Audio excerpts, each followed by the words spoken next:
कर दो मेरे पास अभी सारे आ जाओ चलो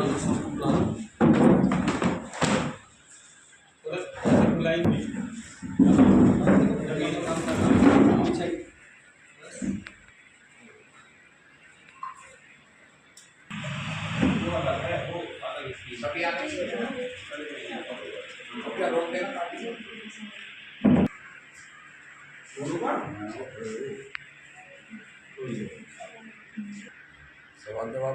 हेलो हेलो हाँ मूंग मार के काटो जी मूंग मार दो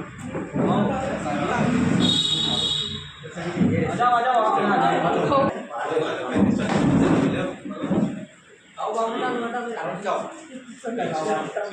मैडम को ले लो ना कोई बात नहीं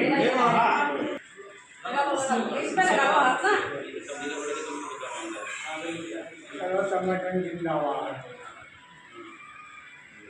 बीएसएस जिंदाबाद बीएसएस जिंदाबाद बीएसएस जिंदाबाद।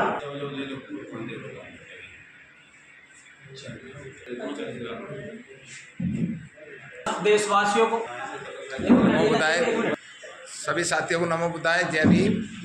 और आज गाजियाबाद के अंदर एक बहुत सुंदर कार्यालय का उद्घाटन हुआ जिसका नाम है BSSS। तो उसके संस्थापक हैं हमारे साथ शुभम राज जी हैं जो मेरठ से हैं और अपना संगठन चला रहे हैं, डॉक्टर देवेंद्र जी हैं और साथी सभी लोग हैं इसमें। तो शुभम जी, आपको तीसरे जो स्थापना दिवस है उसके हार्दिक हार्दिक शुभकामनाएं और सम्मान एक अधिकार में आपका स्वागत है। तो तीसरा वर्षगांठ आप मना रहे हैं, इसका उद्देश्य क्या है ये बताइए। जी, आपको भी जय भीम। सबसे पहले आपको और समस्त देशवासियों को बहुजन समाज सेवी संगठन के तीसरे स्थापना दिवस की बहुत बहुत बधाई व शुभकामनाएं। आज गाजियाबाद जिले के आकाशनगर इंदगढ़ी में तीसरे स्थापना दिवस के मौके पर कार्यालय का उद्घाटन हुआ है। ये मुख्य कार्यालय रहेगा दिल्ली के सटीक जिला गाजियाबाद उत्तर प्रदेश में पड़ता है, इंदरगढ़ी आकाशनगर में। जी इस ये जो हमारे देश के अंदर बहुत सारे संगठन बने हुए हैं, ऑलरेडी बहुत सारे लोग हैं चला रहे हैं देश के अंदर, तो इसका मेन उद्देश्य क्या है? इतने सारे संगठन गाजियाबाद में भी गली गली मोहल्ले मोहल्ले के अंदर संगठन खुले हुए हैं, ये ब्रांच रहेगी, ये हेड ऑफिस रहेगा, क्या रहेगा? यहाँ गाजियाबाद के अंदर ये प्रधान कार्यालय नियुक्त किया गया है। जी जी। और अन्य संगठनों की कार्यशैली को तो मैं नहीं बता सकता, लेकिन विचारधारा कहीं ना कहीं सबकी एक है और इस विचारधारा पे हम सब लोग मिलकर के काम कर रहे हैं। तो इसका मेन उद्देश्य क्या है? संगठन बनाने का उद्देश्य होता है किसी भी चीज़ का, चाहे सामाजिक हो, धार्मिक हो या राजनीतिक हो, किस प्रकार से ये समाज की सेवा करेगा। नाम भी इसका जो है बहुजन समाज सेवी संगठन, क्या सेवा करेगा? बहुजन समाज सेवी संगठन जो है, मैंने पहले भी कहा है, मान्यवर साहब श्री काशीराम जी के एक सामाजिक परिवर्तन और आर्थिक मुक्ति का जो आंदोलन था उससे बहुत ज़्यादा प्रभावित हुआ है जी। और उसी के इर्द गिर्द आंदोलन की जो परिभाषा है, कार्यशैली है, वो सब चीज़ें रहेगी। और संगठन धीरे धीरे सबसे पहले पश्चिमी उत्तर प्रदेश में हम इसको फैला रहे हैं और धीरे धीरे पूरे देश में एक दिन इसका बिल्कुल बचेगा। मदद किस प्रकार की करते हैं? मदद कहीं से फाइनेंस आपको होती है या आप जनता की मदद कैसे करते हैं? जो आपके पास हेल्प के लिए आएगा उसकी मदद क्या करेंगे? देखिए, मदद का केवल पैसे तक हम सीमित नहीं है जी।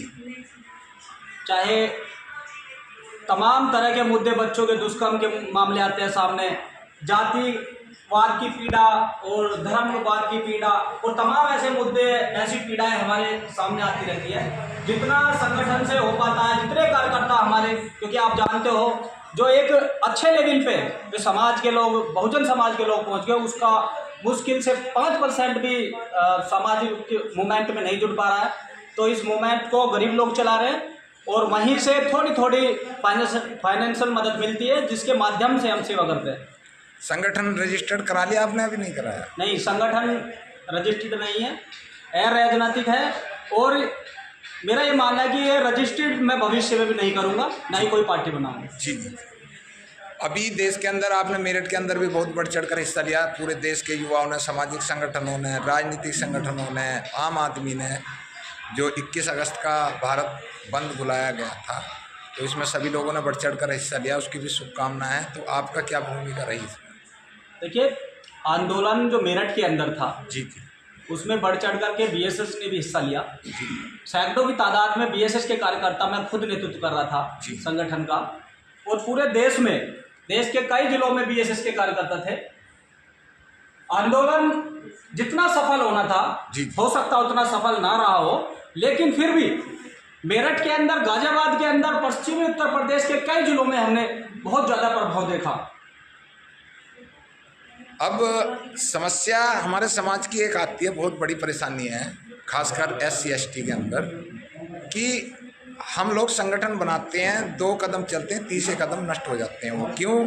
क्योंकि सामाजिक व्यक्ति जो आज जैसे युवा, जो आज की डेट के अंदर उनको फाइनेंस जोड़ने की ज़रूरत है, पैसा प्रॉपर्टी जोड़ने की, सभी लोग जोड़ते हैं अपने अपने घर परिवार के लिए, लेकिन वो समाज में निस्वार्थ काम करते हैं, लेकिन उनका पे बैक टू सोसाइटी वाले जो क्रीम लेयर वाले बैठे हैं हमारे देश के अंदर, वो उनको सपोर्ट नहीं करते, और वो 2 कदम चलेंगे, तीसरे कदम में वो ख़त्म हो जाते हैं। आपका क्या कहना है?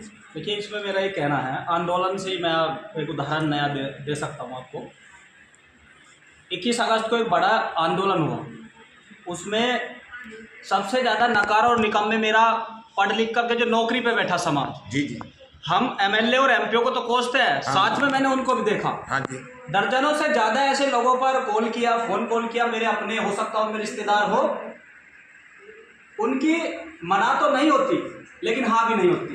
वह कहीं ना कहीं एक प्रकार से जो गुलामी धीरे धीरे कोर्ट या सरकारों के माध्यम से आ रही है, वे धीरे धीरे खुद ही स्वीकार कर रहे हैं। फाइनेंशियल मदद जिस आदमी को करनी चाहिए वो कर नहीं पा रहा। जी।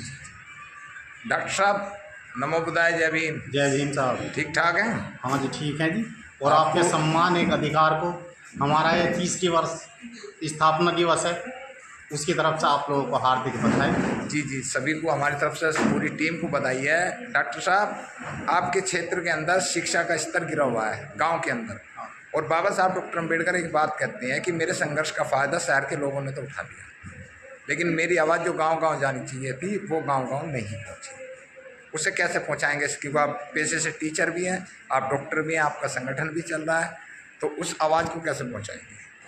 हम जो हैं देहात में एक तो स्कूल चाहते हैं, हम अपने बच्चों को, जितने भी गरीब तबके के हमारे बच्चे हैं, उनकी फ़ीस की व्यवस्था कराएंगे, और जगह जगह बच्चों को स्कूल खोल के उन बच्चों को स्कूल में, दिल्ली NCR में स्कूल खोलने की कहीं आवश्यकता नहीं है। जो बच्चे पढ़ रहे हैं उनका बेस मजबूत करने की आवश्यकता है। हमें स्कूलों के पीछे हर गांव के अंदर स्कूल कहाँ नहीं है स्कूल। उस बेस को सुधारने के लिए हमने हर माह एक हम सामान्य ज्ञान प्रतियोगिता करा रहे हैं, और हमारी इस बार 11वीं सामान्य ज्ञान प्रतियोगिता होगी आलमगीरपुर के। जी। तो हम बच्चों का बेस हर माह सुधारने का प्रयास करें। उसमें से हम 3 ग्रुप हमारे हैं सामान्य ज्ञान के, एक 3 से 5, 6 से 8 और 9th 10th का ग्रुप। उनमें से हम हर ग्रुपों में से टॉप 10 बच्चे चुनते हैं और उनको सम्मानित करते हैं, और हम पूरे जिले पर इस तरीके की सामान्य तीसरा स्थापना दिवस हो गया, इसमें सदस्यता लोग कैसे ले पाएंगे, उनकी किस तरीके से आगे की योजना होगी, ये बताइए अध्यक्ष। देखिए, सदस्य फॉर्म संगठन का भरना पड़ता है। जी। और फॉर्म भरने के बाद सदस्य का एक हमारा नियम है जी, 18 साल से कम व्यक्ति को संगठन में कोई पद नहीं देगा। सदस्य दे सकते हैं, पद नहीं। 21 साल से ऊपर के व्यक्ति को जिला स्तर का पद मिलेगा। जी। उससे ऊपर का नहीं मिलेगा। 21 साल या इससे कम है। 25 साल के बाद प्रदेश या राष्ट्रीय कार्यकारिणी में सदस्य या पद मिलेगा। इसमें कुछ फीस वगैरह देनी पड़ती है ऐसी? नहीं, संगठन में एक फीस जो हमने रखी है सदस्य शुल्क है। क्योंकि संगठन में हम समाज से कोई रसीद वगैरह या किसी प्रकार का कोई नहीं करते। हमारी मेन कमेटी जो है वो ये हेल्प करती है, इसलिए हमने एक आम सदस्य 20 रुपये संगठन की रखी है, जो कि बहुत मामूली है। और इसके माध्यम से हम गरीब, वंचित, शोषित समाज, समस्त बहुजन समाज की लड़ाई लड़ रहे हैं। बहुत बहुत शुभकामना हमारी तरफ से। ये हमारे अध्यक्ष जी शुभम राज जी, जो भी साथी जुड़ना चाहें अपना कॉन्टैक्ट नंबर बता दीजिए। किसी भी व्यक्ति को समाज के, बहुजन समाज को जुड़ना है, पहले मैं स्पष्ट कर दूं, बहुजन समाज के लिए संगठन में स्वागत है। और संगठन में जुड़ने के लिए एक नंबर मैं आपके चैनल के माध्यम से छोड़ा हूँ, 9058738980 90 58 73 89 80। आप सीधे मुझसे कांटेक्ट करो और संगठन से जुड़ करके संगठन को पूरे देश के कोने कोने में सफल बनाए। धन्यवाद। जय। VP सिंह हमारे एक युवा हैं गाजियाबाद से और हापुड़ के रहने वाले हैं। बहुत दिनों से समाज गाजियाबाद में सेवा। जिले में पड़ता है मेरा गाँव। हाँ जी? थाना भोजपुर के अंतर्गत पड़ता है, अपने जिला गाजियाबाद पे ही आपको नाम। अच्छा अच्छा, और भी बताया था ना। बाकी रेजिडेंस यहीं है, पूरे दिन यहीं रहूँ। आप वो तो बता दिया समता था। सैनिक दल के किस पद पर आए हैं? मैं जिला अध्यक्ष रहा हूँ जब हापुड़ और गाजियाबाद एक हुआ करा। अच्छा अच्छा। अभी जो 21 अगस्त हुई उसमें हम सब लोगों ने बढ़ चढ़ कर हिस्सा लिया, उससे पहले भी 2 अप्रैल हुई थी। तो हमारा समाज आगे क्यों नहीं बढ़ पा? हमारा समाज आगे क्यों नहीं? आंदोलन की बात कर रहे हो कि आंदोलन भी है, शिक्षा भी है। इसे बड़ा रूप कैसे दिया जा सकता था? जी जी, समता सैनिक दल ने इसमें बढ़ चढ़ कर हिस्सा क्यों नहीं लिया, जबकि 9 अगस्त को समता सैनिक दल का कार्यक्रम हुआ था दिल्ली के अंदर। आपका केपी चौधरी नहीं बोला, आपका AR जोशी नहीं बोला, उसके अंदर जितने भांड बैठे थे वहाँ एक नहीं बोला। क्या कारण है? अब देखो, मैं उनको मैं बोल रहा हूँ सर यार। नहीं, वो आपकी बात ठीक है। AR जोशी और KP सिंह के बारे में व्यक्तिगत रूप से नहीं जानता मैं, क्यों नहीं शामिल हुआ, लेकिन जिस प्रकार उमेश सिंह गौतम बोलना था राष्ट्रीय अध्यक्ष। नहीं, एक्चुअली समता सैनिक दल की जब आप बात कर रहे हैं तो मैं थोड़ा सा बता देता हूँ हमने क्यों रिजाइन किया। क्यों? समता सैनिक दल के कम से कम 8-10 अष्टाध्यक्ष हैं। हाँ यूपी में कई बढ़ रहे हैं, एक टेक सिंह हैं जी जी उसके। हाँ। तो जो राष्ट्रीय अध्यक्ष हैं, और जब इस देश के अंदर कांग्रेस सरकार हुआ करी तो कांग्रेस की ताकत सोनिया गांधी तो थी जी तो सोनिया गांधी समता सैनिक दल के कार्यक्रम में आती थी। जी।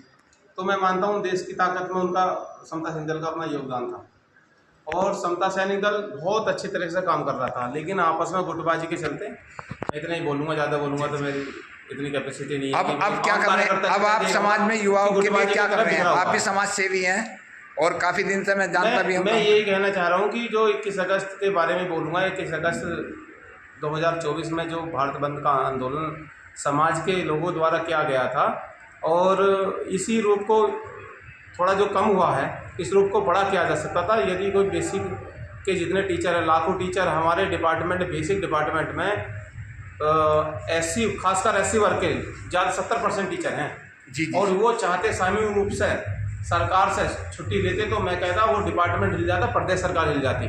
मान्यवर देश के अंदर टीचर नहीं, डॉक्टर भी हैं, मैं बता IAS रहा हूँ, भी हैं, PCS इसी तरह- कोई महकमा ही नहीं है जिसके अंदर नहीं है हमारा। इसी तरह हर विभाग है। मैं ये नहीं कह रहा कि बेसिक के टीचरों की बात कर रहा हूँ। जी जी। हर विभाग कह रहा हूँ, BSNL हो, जल निगम हो, A to Z जो भी हो, LIC हो, और दुनिया भर के डिपार्टमेंट हैं अलग अलग। मैं क्या बताऊँ, तो PCS हैं, IAS हैं, यदि वो सामूहिक रूप से इस्तीफा देते कि भाई हम जो है इस्तीफा नहीं, सामूहिक रूप से छुट्टी लेते, अवकाश लेते और कहते कि आज हमारा भारत बंद के समर्थन में हम अवकाश चाहिए और हम अपने हकाधिकार के लिए लड़ रहे हैं, तो मैं कह रहा हूँ प्रदेश सरकार पूरी हिल जाती, देश की सरकार हिल जाती और इस आंदोलन को हिलेगी। अब भी है ना, ऐसा नहीं है ना हिलेगी, हिला देंगे, हिला देंगे। तो ये इस तरह से ये होना चाहिए था। चलो, बहुत बहुत शुभकामनाएं आप सब लोगों को BSS की, और जो है हमारी तरफ से धन्यवाद। सम्मान एक अधिकार को टाइम देने के लिए शुभम राज जी है, और आप सबको मेरी तरफ से तहे दिल से धन्यवाद। जय भीम, नमो बुद्धाय।